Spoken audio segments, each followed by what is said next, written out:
Monk mode is a productivity and focus technique that has gained a lot of attention lately. But is it right for you? In this video, we'll explore the truth about monk mode and its benefits and drawbacks. By the end of this video, you'll have a clear idea of whether monk mode is something you should try or avoid. This is Business and Beyond, and we thank you for watching this week's video. Before we get into monk mode, I want to address doing a dopamine detox. The dopamine detox is a technique that has gained popularity in recent years as a way to reset your brain's reward system and improve your focus and productivity. The idea is to take a break from all the pleasurable but distracting activities we engage in daily, like scrolling through social media, binge-watching Netflix, or even eating junk food. It works by reducing the amount of dopamine your brain produces in response to these activities, which can cause you to feel unmotivated, unfocused, and even addicted to them. By taking a break from these activities, you allow your brain to reset, which can improve your mood, focus, and productivity. So, how do you do a dopamine detox? First, you identify the activities that trigger your dopamine release. This could be anything from social media to video games to junk food. Once you've identified them, terminate them for a long period of time.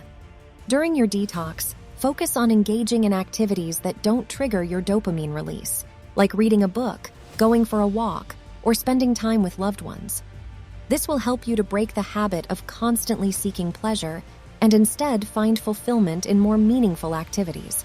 Once your detox is complete, you'll likely feel more focused, energized, and motivated to take on new challenges. And this is where monk mode comes in.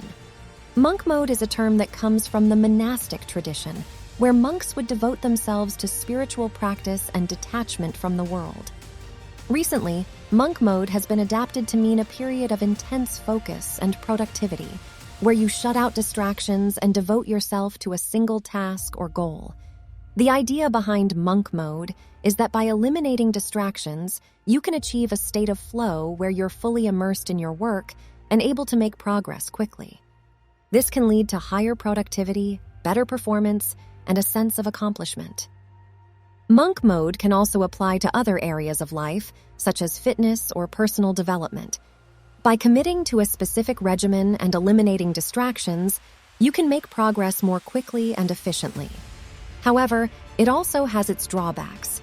It can be difficult to sustain for long periods of time, and it can lead to burnout or isolation. It's important to find a balance between focus and rest, and to prioritize your mental and physical health. So, is it right for you? That depends on your goals, personality, and lifestyle. If you have a specific project or task that requires intense focus and you're willing to sacrifice some leisure time, then monk mode could be a good fit. On the other hand, if you value balance and variety in your life, then you might find monk mode too restrictive or stressful. To help you decide, let's weigh the pros and cons.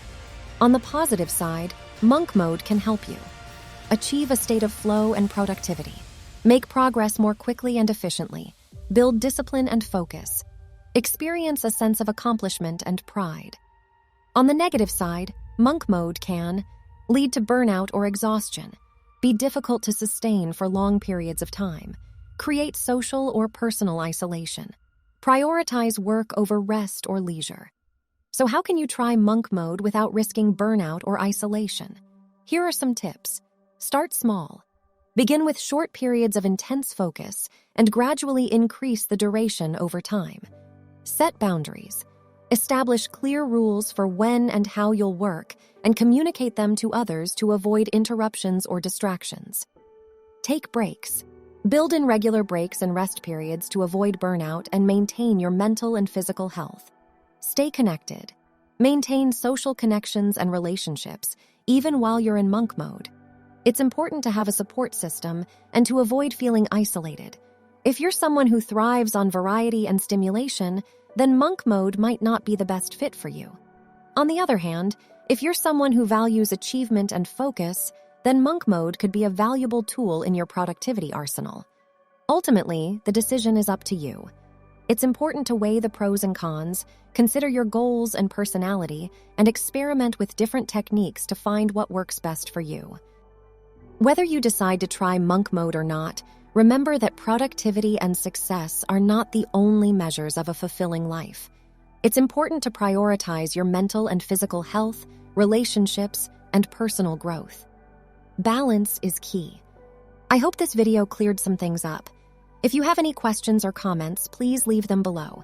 And don't forget to subscribe for more videos on productivity and personal growth. Thanks for watching, and we'll see you next week.